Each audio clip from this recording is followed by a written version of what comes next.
ศัพท์กันเข้ามาเพื่อร่วมสนทนาธรรมกันซึ่งวันนี้ศรัทธาญาติโยมก็มีผู้มีจิตศรัทธาได้มาร่วมทำบุญที่วัดศรัทธาญาติโยมวันนี้ก็สืบเนื่องจากเมื่อ2 วันที่ผ่านมาก็มีลมพายุแห่งศรัทธาญาติโยมลมพายุแห่งก็ทำให้รูปปั้นหลวงปู่มั่นโพธิทัตโตพ่อแม่ครูบาอาจารย์ใส่กรรมฐานก็ล้มเสียหายต้องสร้างต้องแปลงทำไมปั้นขึ้นมาทำไม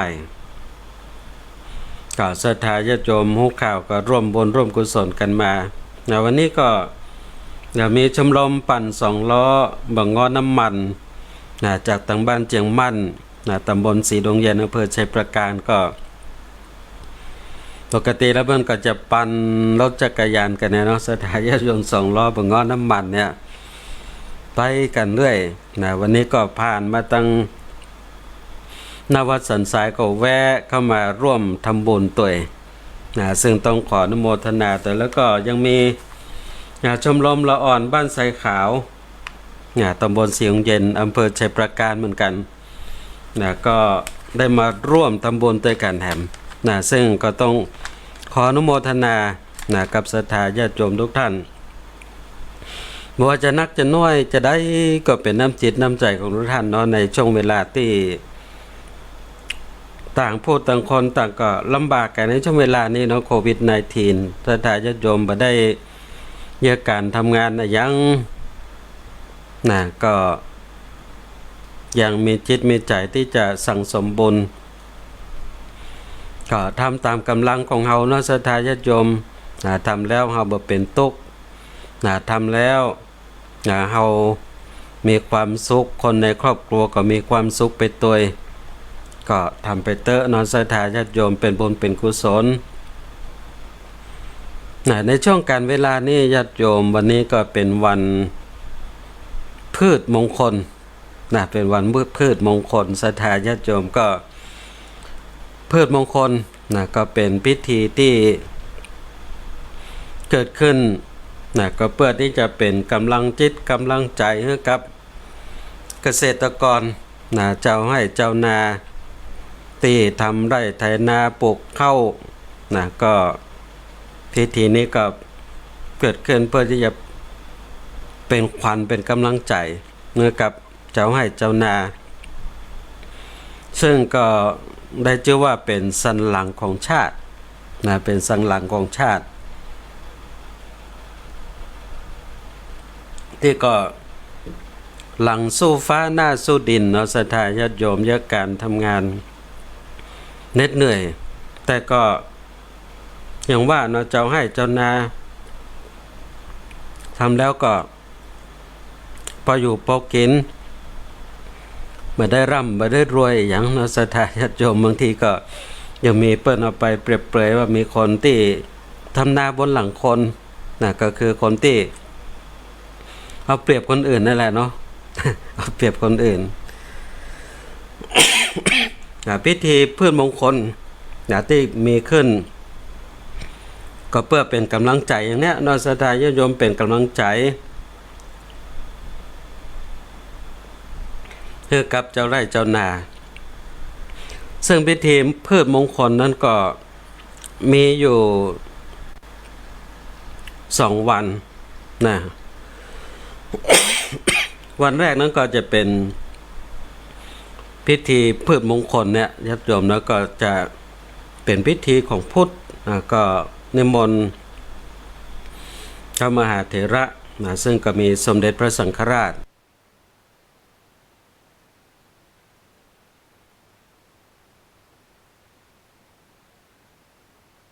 มงคลเจริญพุทธมนต์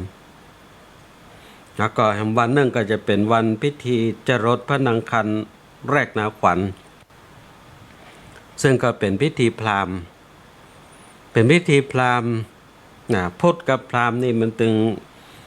บันนี่ไก่กันเนาะศรัทธาญาติโยมพุทธกับพราหมณ์นี่ก็ไปด้วยกัน เพราะว่าศาสนาพราหมณ์นี่มีมาก่อนจะโยมแม้กระทั่งเจ้าชายสิทธัตถะพระเจ้าสุโธทนะพระราชบิดาก็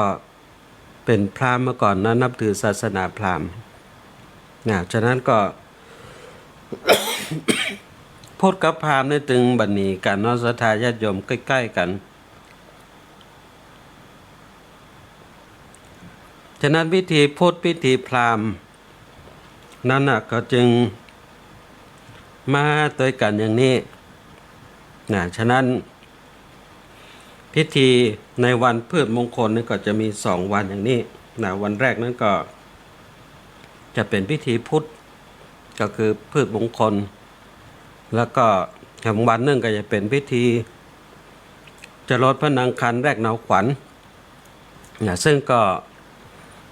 ได้กระทำกันไปญาติโยมเพื่อเป็นกำลังใจให้กับเจ้าให้เจ้านาแต่ปีนี้ศรัทธาญาติโยมเนาะมันก็วิทย์กันไปหมดแต่นะวิทย์กันไปหมดแต่ศรัทธาญาติโยมปีนี้ยังก็วิทย์นะบางพ่องก็ว่าโอ้ปีนี้ สังขารก็บ่ล่องไว้อันนี้เนาะ เพราะว่าโควิดมาสังขารก็บ่ล่องแต่แท้ที่จริงแล้วเนาะศรัทธาญาติโยมก็ทำให้การงานอย่างหลายอย่างก็มาเป็นไปเหมือนเก่าพิธีในวันพืชมงคลนี้ก็เหมือนกันกูปีเขาก็จะหันเนาะจะมีการไถนาที่เรียกว่าจรดพระอังคารแรกนาขวัญแล้วก็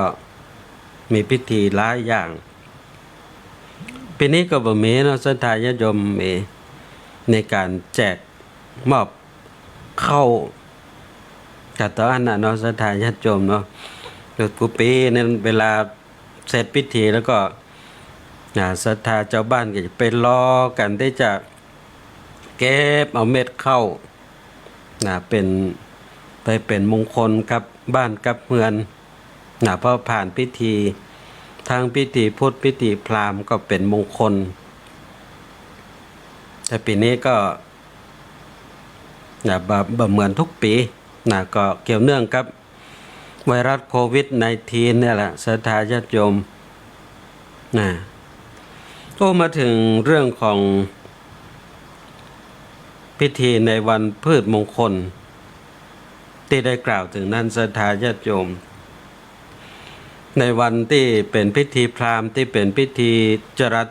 รดพระอังคารแรกนาขวัญก็คือพิธีที่มีการไถนาก็ใจที่มณฑลพิธีท้องสนามหลวงก็เป็นพิธีที่ทำเอาหันว่าการที่จะทำไร่ไถนาอะไรอย่างต่างๆเนี่ยก็จะต้องมีขั้นตอนมีพิธีการในการที่จะบ่มเพาะหรือว่าฟูมฟักทำให้ดินพื้นดินนั้นอุดมสมบูรณ์ไปด้วย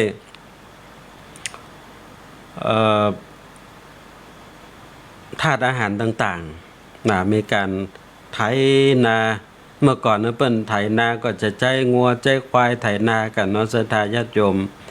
ใจงัวใจควายไถนากันแล้วเปิ้นก็ทิ้งไว้ก่อนยังบ่เยอะอย่างเตื้อรอให้หญ้าต่างๆนั้นมันเน่ามันกลายเป็นปุ๋ยให้ก่อนเนาะจึงจะมาปลูกเข้ากันก็เป็นการบ่มเพาะพื้นที่ให้เต็มอุดมไปด้วยธาตุอาหารต่างๆที่นานั้นเนี่ยเหมาะแก่การที่จะปลูกเข้าแล้วก็ทำเมื่อได้เม็ดได้หน่วยได้ผลนักญาติโยมถึงกับมีวิธีทำกันอย่างนี้อนุโมทนากับโยมจิบินานาโกสโมสุเข้ามาติดตามรับชมรับฟัง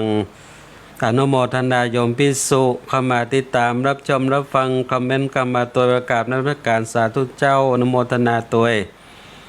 อนุโมทนากับยมแสงชัยโกมลสิทธิโชคเนาะเข้ามาติดตามรับชมรับฟังขออนุโมทนาตัวเนอร์อนุโมทนากับวัดนางพญาบ้านเด่นตำบลแม่ข่าอำเภอฝางเข้ามาติดตามรับชมรับฟังขออนุโมทนาตัวก็อย่างนี้นะศรัทธาญาติโยมเรื่องของการจะปลูกเข้าปลูกพืชปลูกผลยังต้องเตรียมดินให้เหมาะแก่การที่จะปลูกพืชพักปลูกเข้าก็ต้องเตรียมดินเนี่ยก่อนนะเพื่อมันเหมาะสมนะอันนี้ก็เหมือนกันนะศรัทธาญาติโยมถ้าเราย้อนพอถึงวิถีชีวิตของคนเฮานี่ก็คล้ายอย่างนั้นเหมือนกันเนาะญาติโยมจังคนเฮาเนี่ยมันพร้อมสำหรับการที่จะรับไปอย่างที่ดีๆงามๆเข้าสู่ตัวเก่ามันก็จะต้องผ่านการฟูมฟักผ่านการฝึกฝนผ่านการพัฒนามาอย่างเนี้ยต้องเตรียมคนเตรียมจิตเตรียมใจญาติโยมทุกท่านในช่วงเวลาของโควิด -19 เนี่ยถ้าเมื่อหันหลายๆเรื่องหลายๆอย่างเมื่อเฮานั้นได้ข้อคิดได้หันวิถีชีวิตของคนเฮาเป็นการวัดจิตวัดใจของคนเฮาในยามนี้เหมือนกันเขาก็จะหันอย่างดีๆหลายอย่างเนาะโควิด -19 เข้ามาเนี่ยทำให้คนเฮานี่รู้จักถึงการแบ่งปันแก่กันอันนี้เป็นสิ่งดีงามเลยญาติโยมไปพอที่ไหนตึงเหมือนประเทศไทยการแบ่งปันเอื้อเฟื้อแก่กันและกันเนี่ยอย่างเช่นการตั้งโรงทานเนี่ยญาติโยมโอ้ตกทุกข์ได้ยากที่ไหนก็ตามเตอะตึงบดีเต้าตกทุกข์ได้ยากอยู่ในเมืองไทยตกทุกข์ได้ยากในเมืองไทยเนี่ยนะแม้จะลำบากทางกายแต่เข้าป่าอาหารนี่ก็บ่อดนะญาติโยมในการตั้งโรงทานกินได้ทุกวันนะเป็นมีการตั้งโรงทานกันทุกที่ทุกแห่งนะว่าจะวัดวาอารามนะซึ่งก็เป็นพระดำริของสมเด็จพระสังฆราชนะที่ก็ทรงมีดำริได้โปรดประทานบอกให้กับวัดวาอารามต่างๆที่มีกำลังที่จะตั้งโรงทานได้ก็เพื่อตั้งโรงทานช่วยเหลือประชาชนในยามยากก็มีการตั้งโรงทานทุกพื้นที่ญาติโยมเนาะก็เข้าไปรับอาหารโรงทานกันโอ้กินกันอิ่มน้ำสำราญนอกจากนั้นศรัทธาเจ้าบ้านที่เปิ้นมีกำลังคหบดีร้านค้าที่เปิ้นมีเงินมีทองก็ตั้งโรงทานแจกเข้าแจกของบางท่านก็โอ้ขนเงินที่มีอยู่เป็นล้านๆนำมาแจกกันอย่างฝาแฝดบินบรรลือฤทธิ์อย่างวันนี้นะศรัทธาญาติโยมก็เอาแจกสตังค์บ่ต้องผ่านการคัดกรองอะไรยังบ่ต้องลงทะเบียนอย่างสักอย่างญาติโยมเนาะ ถ้าจะฮื้อก็ฮื้อเลย อันนี้เพิ่นไปก็แจกเลยนะ500แจกไปเลยเสี่ยงไปหลายล้านเหมือนกันนะศรัทธาญาติโยมนี่แสดงให้หันถึงว่าน้ำใจได้แบ่งปันให้กันของคนในสังคมเนี่ยญาติโยมประเทศไทยนี่โอ้สุดยอดแล้วญาติโยมนะสุดยอดของประเทศไทยเนี่ยเอาไปตกยากที่ไหนมาเต้า มาตกยากในเมืองไทยนี่สบายฝรั่งที่มาเรียกว่าตกเที่ยวบินบัดตันปิกสกรรมเปิ้นปิดประเทศอยู่ในประเทศไทยญาติโยมโอ้จะไปพักที่ไหนพระเจ้าเพิ่นก็เอาไปพักที่วัดตายบ่พอพระเจ้าก็เข้าที่บิณฑบาตกินแถมญาติโยมเต้าสบาย อนุโมทนาโยมเพ็ญนภานศรีเข้ามาติดตามรับชมรับฟังคอมเมนต์ต่อสาธุเจ้า อนุโมทนากับโยมดวงเดือนกิติใจเข้ามาติดตามรับชมรับฟังแล้วก็คอมเมนต์เข้ามาตัวสาธุสาธุเจ้ารับฟังรับชมอยู่เจ้านะอนุโมทนาเตเนอร์ขออนุโมทนากับนพดลปัญญาวงศ์เข้ามาติดตามรับชมรับฟังคอมเมนต์มาตัวสาธุครับนะอนุโมทนาตัวเข้ามารับชมรับฟังแล้วก็กดไลค์กดแชร์ไปเตเนอร์ญาติโยมทุกท่านกดไลค์กดแชร์กันไปตัวฝรั่งตกยากในเมืองไทย ในยุคโควิดแล้วเป็นขยมวัดศรัทธาญาติโยมบ่สบายไปพอไปเดี๋ยวนี้อยู่กับวัดสอนหนังสือสอนภาษาให้กับพระเนนอยู่ในวัดตัวแหมโอ้กลายเป็นตกยากในเมืองไทยนี่สบายเหมือนที่อื่นญาติโยมก็เพราะว่าเมืองไทยเนี่ยเป็นเมืองพุทธญาติโยมโทกปลูกฝังเรียกว่าเตรียมจิตเตรียมใจแต่งจิตแต่งใจด้วยหลักธรรมคำสอนในพุทธศาสนามาตั้งแต่เล็กแต่น้อยเกิดมากับตึงหู้เรื่องการฮื้อตาลเรื่องการแบ่งปันเนี่ยมันไม่มาตั้งแต่เล็กแต่น้อยแล้วญาติโยมเนี่ยจึงทำให้ประเทศไทยของเราเนี่ยบ่เหมือนที่ไหนเหมือนที่ไหนทำให้ชาวต่างชาติเนี่ยเปิ้นเอาไปโอ้กันยกย่องกันโอ้ดีแต่น้ำจิตน้ำใจของคนในเมืองไทยก็เนี่ยเพราะมันการถูกฟุ่มฟักมาอย่างนี้นะสถาญาติโยมโมทนากับโยมสำเริงฟูฟอง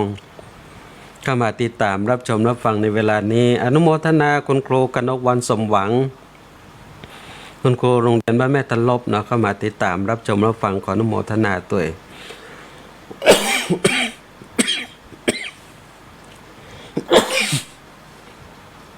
เพราะว่าถูกเตรียมจิตแต่งใจมาเหมือนกับเฮาที่เพิ่นจะปลูกข้าวในญาติโยมเนาะที่พระราชพิธีจรดพระนางคันแรกนาขวัญเนี่ยจะปลูกข้าวก็ต้องเตรียมไปก่อนเตรียมดินจะปลูกข้าวพืชผลอะไรยังก็ต้องเตรียมศรัทธาโยมเตรียมดินเตรียมดินนึกพร้อมสำหรับการที่จะปลูกข้าวปลูกพืชผลอะไรยังคนเฮาก็เหมือนกันญาติโยมถ้าจะจะเป็นคนที่พร้อมที่จะอย่างแก่ไผ่นั่นน่ะจะต้องฝึกจิตฝึกใจฟูมฟักจิตฟูมฟักใจมาด้วยศีลด้วยธรรม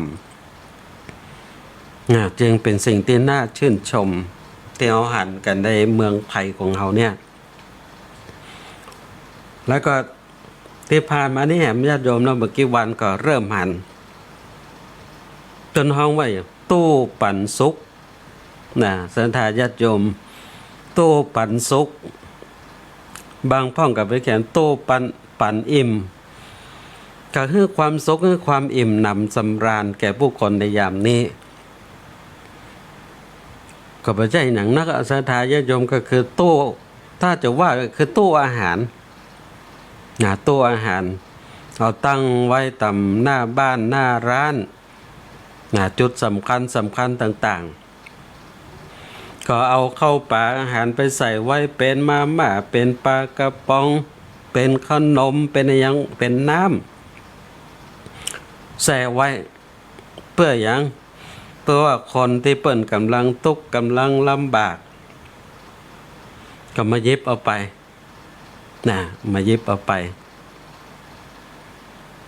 แล้วก็เขียนติดไว้ตัวว่าเอาไปแต่พอดีเอาไปแต่พอดีแบ่งปันคนอื่นพ้องญาติโยมก็อ่านข่าวก็เกิดเป็นดราม่าขึ้นมาแล้ว เพราะว่าบางที่พอเอาตู้ไปตั้งไว้ตู้ปันสุกศรัทธาญาติโยมเอาขนมเอาอย่างใส่ไว้ในอาหารของกินของว่าใส่ไว้น้ำกำเดียวญาติโยมหมดตู้ หมดตู้ แล้วก็พอดีมันอยู่ใกล้กับตีมันมีกล้องมีอย่างเนาะเพื่อนก็หันโอ้บางคนเนี่ยมาแล้วเอาถุง เอาถุงมาใส่กำเดียวมดลึงอ่ะญาติโยมเลยกำเดียวมดลึงบางพ่องเอาขี่รถเก่งมาแต่ขนใส่รถไป ญาติโยมได้เกิดเป็นดราม่าว่าอันนี้เป็นตู้วัดสันดานคนเขาไว้อันนะ อย่างป้อแบบแบ่งมาปานเปิ้นพ่องเอากินไปกำเดียวเอาไปกำเดียวกินแบบมดแบบเสี่ยงเนี่ยญาติโยมมันก็หันอย่างหลายๆด้านในสังคมของเฮาหนึ่งนั้นก็บางทีก็เกิดจากว่าเฮายังเตรียมคนบดีปอคือเรื่องของการที่จะเตรียมคนเนี่ยต้องผ่านการฝึกฝนแล้วก็ผ่านการบ่มเพาะมาด้วยระบบการศึกษาพอสมควรนะญาติโยมเรื่องของระเบียบวินัยเรื่องของน้ำจิตน้ำใจที่จะยั้งก่อนนึกถึงคนอื่นเพิ่นพ่องเนี่ยเอาใจเปิ้นมาใส่ใจตัวอย่างเนี้ยญาติโยมบางทีระบบการศึกษาปัจจุบันนั้น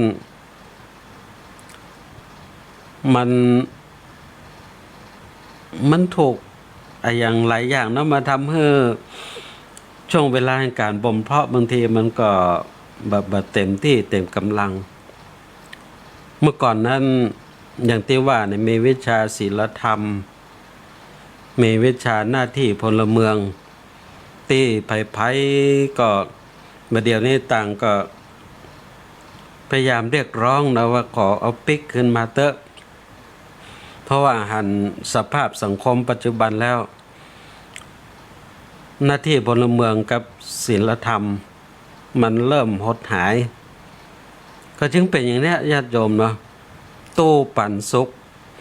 ที่แบ่งปันความสุขให้กับผู้คนหวังว่ามันจะเป็นความสุขของผู้คน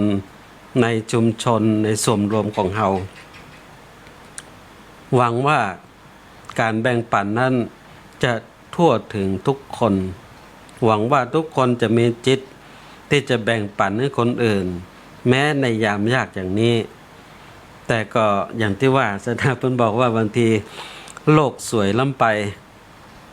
บางทีก็ทำให้เฮาเป็นทุกข์ใจในภายหลังก็เพราะมาพบปะภาพอย่างนี้ญาติโยมเนาะเอาตั้งไว้กำเดียว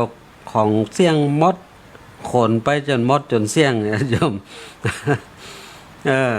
ก็เพราะว่าเรื่องของวิชาศีลธรรมเรื่องของวิชาหน้าที่พลเมืองเนี่ยโดยเฉพาะหน้าที่พลเมืองก็เป็น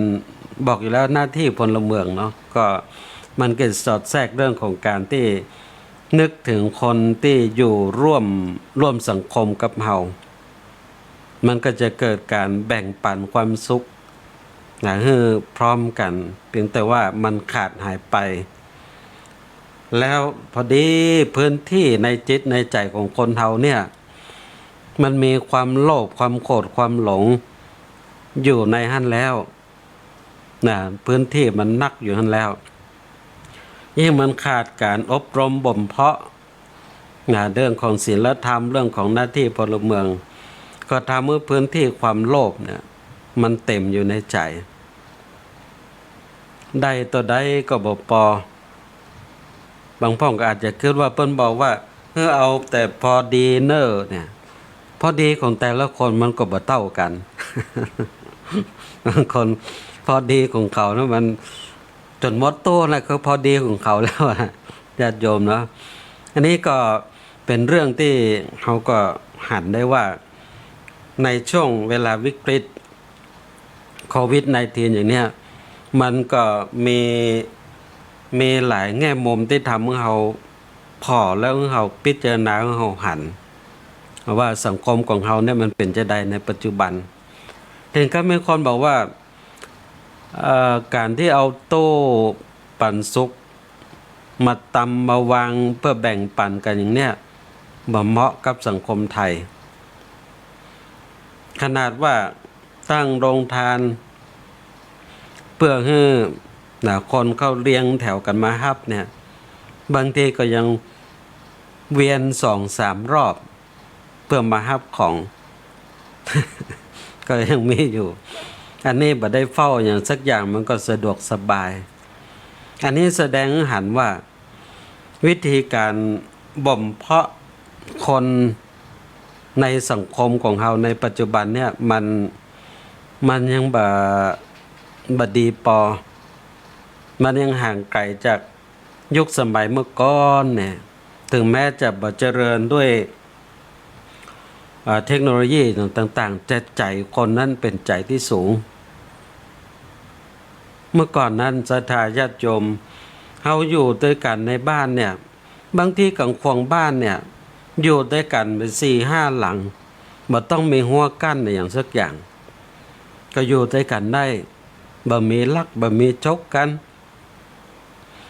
หัวบ้านก็ไม่ใช่แปลงอย่างดีนะเป็นหัวไม้สลับไปจะเข้าจะออกก็ได้แต่ก็บ่มีการขี้ลักขี้จกก็อย่างเพราะใจคนเมื่อก่อนนั้นเป็นใจศีลใจธรรมใจเป็นสูงแต่คนเฮายุคสมัยเนี่ยเทคโนโลยีนั้นเจริญแต่ใจคนนั้นยอบแยบต่ำลงแม้จะแปลงหัวกันสูงหมกใดก็ตามหัวตามแฮวจำเตือก็เอาเล็กแหลมๆปักไว้เตยแหมเขาก็ยังลักขึ้นได้อยู่ญาติโยมเนาะจะแปลงหัวสูงหมกใดก็จ้างเตอะถ้าเฮาแบบแปลงหัวที่ชื่อว่าศีลธรรมเอาไว้ในจิตในใจของคนแล้วสูงมากใดก็จ้างมันถึงไปได้ถึงลักได้ถึงเข้าได้มัดญาติโยมอันนี้เป็นเรื่องที่สะท้อนให้เราหันเนาะญาติโยมถึงเรื่องของสังคมของเราในยุคนี้โควิด-19 เข้ามาในหันหมดว่าสังคมเราเป็นจะได้ด้านดีก็หันในเรื่องของจิตที่พร้อมที่จะแบ่งปันให้กันแถมด้านหนึ่งก็หันว่าคนของเรานั้นส่วนหนึ่งหรือส่วนนักนะยังบ่ถูกบ่มเพาะด้วยเรื่องของศีลธรรมเรื่องการที่จะเรียนรู้ที่จะอยู่ในสังคมอย่างแบ่งปันให้กันยังมีความพื้นที่ความโลภในใจตนเต็มเปี่ยมทำให้เหตุการณ์ที่เอาหันอย่างเนี้ยทำให้คนที่อยากจะแบ่งปันนี่ก็เริ่มที่จะคิดจะดีบ่ดีนะศรัทธาญาติโยมเนาะแต่ก่อนนั้นแหละศรัทธาญาติโยมเรื่องของการที่จะแบ่งปันยื่นฮื้อนั้นถ้าเราพร้อมที่จะเป็นผู้ที่จะฮื้อเราก็พร้อมที่จะทำใจที่จะยอมรับในสิ่งที่มันปรากฏขึ้นในเมื่อเราเป็นผู้ฮื้อศรัทธาญาติโยมนึ่งละใจของผู้ฮื้อปองฮื้อไปแล้วก็ต้องแปลงใจให้ขาดจากความเป็นเจ้าของตัวเองเปิ้นจะเยอะจะทำอยู่ใดก็เขาฮื้อไปแล้วบางทีเปิ้นอาจจะลำบากแต่เปิ้นถึงเอาไปขนาดนั้น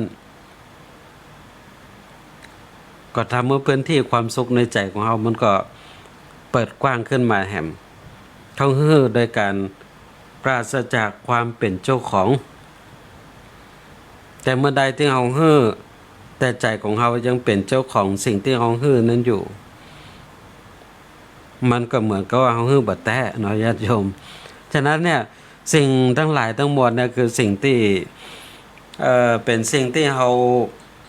มาทำให้เราหันเราภาพสังคมแล้วก็พอถึงเรื่องศีลเรื่องธรรมย้อนมาถึงใจของเราเนี่ยมันก็จะหันภาพทั้งหลายทั้งมวลเหล่านี้ญาติโยมว่าเขาจะอยู่อย่างไรในยามนี้ทำใจของเขาจะได้ในยามนี้ให้มีความสุขนะญาติโยมอนุโมทนากับโยม อัมพรสุวรรณเข้ามาติดตามรับชมรับฟังในช่วงเวลานี้ต้องขออนุโมทนาตัวเอง ฉะนั้นเนี่ยญาติโยมทุกท่านเรื่องของโควิด -19 ที่เกิดขึ้นมีขึ้นอยู่ในยุคสมัยปัจจุบันเนี่ยทำให้เขาหันอย่างหลายๆด้าน แล้วก็น่าที่จะมีทั้งส่วนที่เขาจะนำมาปรับปรุง และก็ส่วนที่เขาจะพัฒนาให้ดียิ่งกว่าเก่ามันเกิดพัฒนาการเกิดการเรียนรู้หลายเรื่องในกระทั่งอย่างที่ว่าเนี่ยตู้ปันสุขเนี่ยนะศรัทธาญาติโยมก็เป็นสิ่งดีเป็นสิ่งดีที่มันควรจะมีในสังคมของเราเพราะว่าคนที่ทุกข์ยากลำบากนั้นมันก็มีทุกหัวระแหงไม่ใช่เฉพาะในช่วงโควิด -19 แต่ก็ต้องมาปรับวิธีการว่าจะให้มันดีขึ้นกว่านี้ควรจะเยืดจะใดก็เหมือนเมื่อก่อนนะมีคนสะท้อนว่าเหมือนเมื่อก่อนตามหน้าบ้านของเรานั้นก็จะมีเฮงหม้อน้ำที่อยู่หน้าบ้านก็จะใส่น้ำเอาไว้เหีย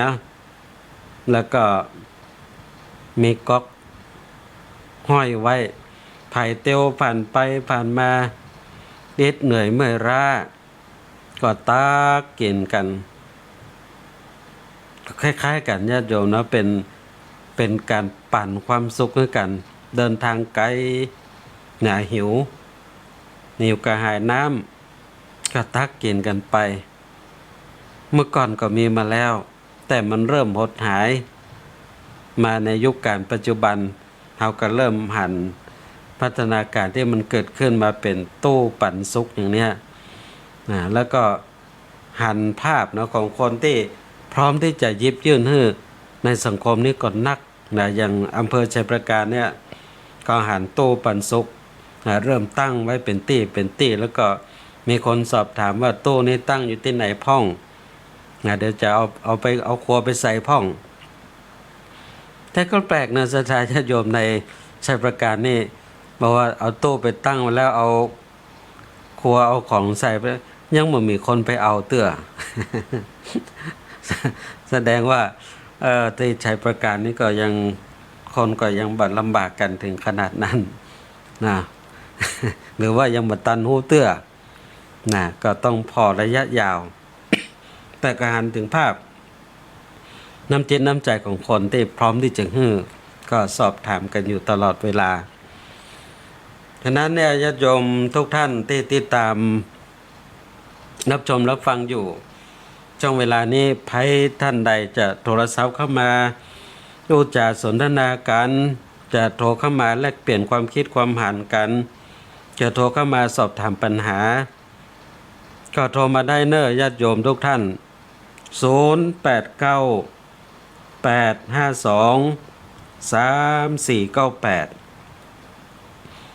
0898523498เนอะศรัทธาญาติโยมทุกท่านก็ โทรกันเข้ามาได้เนาะในช่วงเวลานี้ก็โทรเข้ามาแลกเปลี่ยนความคิดความเห็นกันโทรเข้ามาร่วมสนทนาธรรมกันในช่วงเวลายามดึกอย่างนี้บอกว่าจะรับฟังจากที่ไหนเนาะวันนี้ก็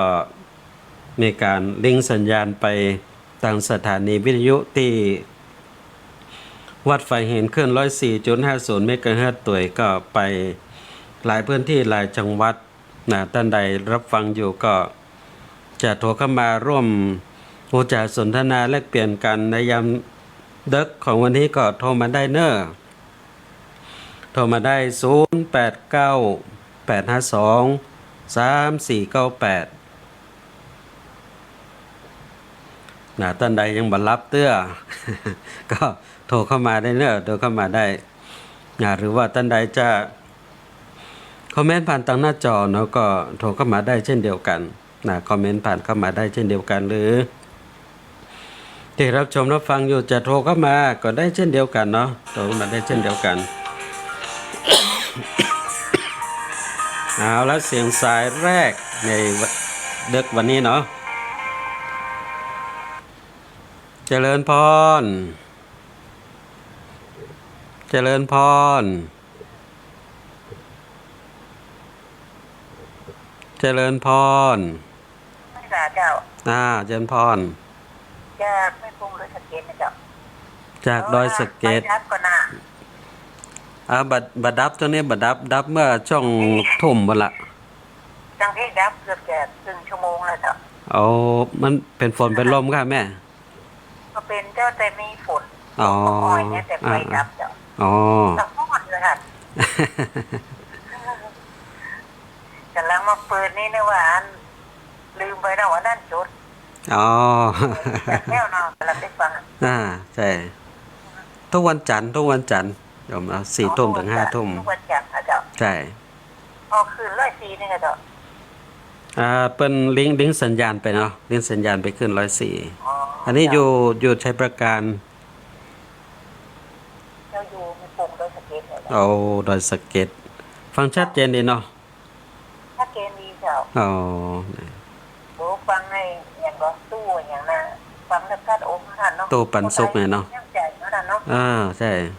ยามขับกันยามนี้คนช่วยเหลือกันเยอะแยะมากมายเลยเดี๋ยวที่เขาขาดทราบเรื่องว่าได้ช่วยเหลือแต่อนุโมทนาได้เปิดใช่ก็อนุโมทนาด้วยกันเนาะก็มีส่วนในบุญนั่นละเป็นกำลังใจนะเจ้าสาธุนะโยมแม่เนออนุโมทนาไว้เจ้าสาธุเสียงสายแรกอันนี้มาจากตังห้วยโป่งตังดอยสะเก็ดเนาะต้องขออนุโมทนาตัวก็ติดตามรับฟังอยู่ในทุกวันจันทร์ในเวลา4 ทุ่มถึง5 ทุ่มท่านใดจะโทรเข้ามาแฮมเนอร์ในค่ำคืนนี้ก็ยังมีเวลาอยู่เนอร์ท่านใดที่ฟังกันอยู่จะโทรเข้ามาอุจาสนทนากันก็โทรมาได้เนาะไม่ว่าจะอยู่ที่ไหนรับฟังกันอยู่ก็โทรมาได้เพราะว่าจะตั้งโดยสเก็ตตั้งแม่ริมที่ไหนหางดงไม่ว่าจะเป็นตั้งโป้นตั้งเจียงไฮ้ที่ฟังกันอยู่ก็โทรมาได้เนอะโทรมาได้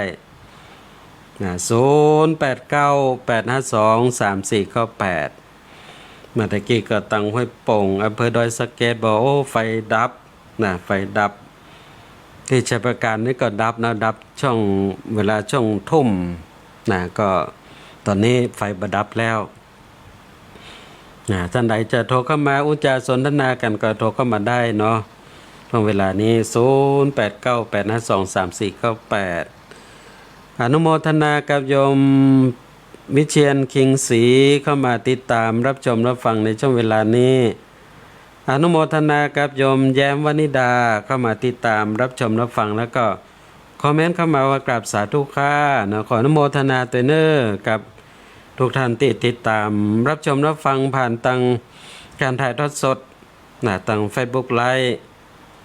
ผ่านทางสถานีวิออนไลน์ของวัดสันทรายต้องขออนุโมทนาตัวแล้วก็อนุโมทนากับทุกท่านที่ติดตามรับฟังผ่านทางสถานีวิทยุวัดไฟเห็นขึ้น 104.50 เมกะเฮิรตซ์ตัวเพราะว่ารับฟังอยู่ที่ไหนก็โทรกันมาตัวเนอญาติโยมโทรกันมาตัวแล้วเสียงสายที่2ในค่ำคืนนี้